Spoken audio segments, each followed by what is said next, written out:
Assalamualaikum warahmatullahi wabarakatuh. Perkenalkan, nama saya Ananda Dika Erlangga, NPM 19313030, Prodi Teknologi Informasi. Sini perihal pengertian statistika, inferensia, pengertian konsep dan penerapan. Pendahuluan statistik merupakan alat penting dalam pengambilan keputusan berbasis data. Statistik terbagi menjadi statistik deskriptif, statistik inferensia. Statistik inferensia digunakan untuk menarik kesimpulan dari sampel ke populasi. Pengertian statistik inferensia. Statistik inferensia adalah metode statistik untuk mengeneralisasi data sampel ke populasi, menguji hipotesis, membuat estimasi dan prediksi digunakan ketika data populasi tidak dapat dikumpulkan seluruhnya. 1.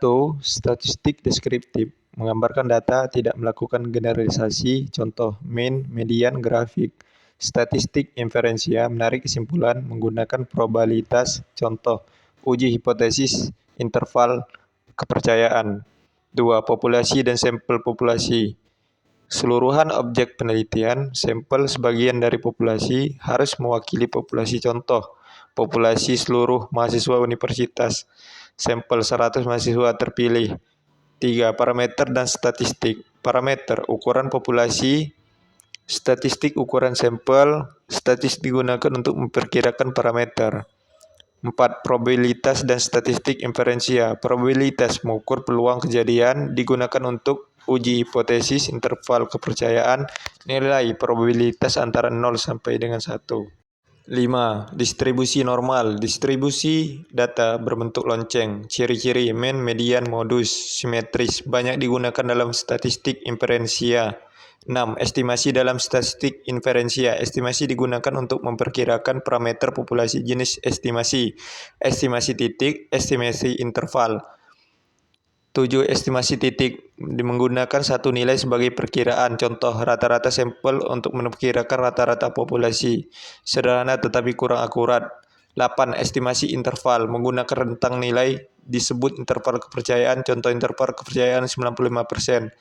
9. Interval kepercayaan menunjukkan rentang nilai parameter populasi, tingkat kepercayaan umum 90%, 95%, 99%. Semakin tinggi tingkat kepercayaan, semakin lebar interval. 1. Konsep uji hipotesis. Hipotesis adalah dugaan sementara, digunakan untuk menguji kebenaran suatu pernyataan berdasarkan data sampel dan probabilitas. 2. Hipotesis nol dan alternatif. H0, hipotesis 0, tidak ada perbedaan atau pengaruh. Hipotesis 1, hipotesis alternatif, ada perbedaan atau pengaruh, contoh hipotesis 0 rata-rata sama, hipotesis 1 rata-rata berbeda. 3. Tingkat signifikansi ANOVA, nilai batas kesalahan, umumnya digunakan 0,05, 0,01, menentukan penerimaan atau penolakan hipotesis. Uji T, uji chi-square, uji ANOVA, uji korelasi, dan regresi. 4. Uji Z, digunakan jika sampel besar, buka kurung N, lebih dari 30, tutup kurung, variansi populasi diketahui menggunakan distribusi normal. 5. Uji T, digunakan jika sampel kecil, varians populasi tidak diketahui, banyak digunakan dalam penelitian sosial. 1. Kesalahan dalam pengujian hipotesis. Kesalahan tipe 1, menolak hipotesis 0 yang benar. Kesalahan tipe 2, menerima H0 yang salah.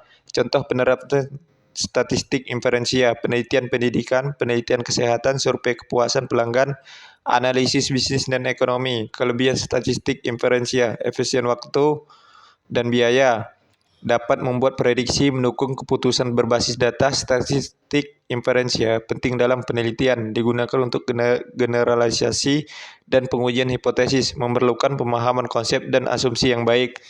Terima kasih, itulah paparan dari saya. Wabillahi taufiq wal hidayah. Wassalamualaikum warahmatullahi wabarakatuh.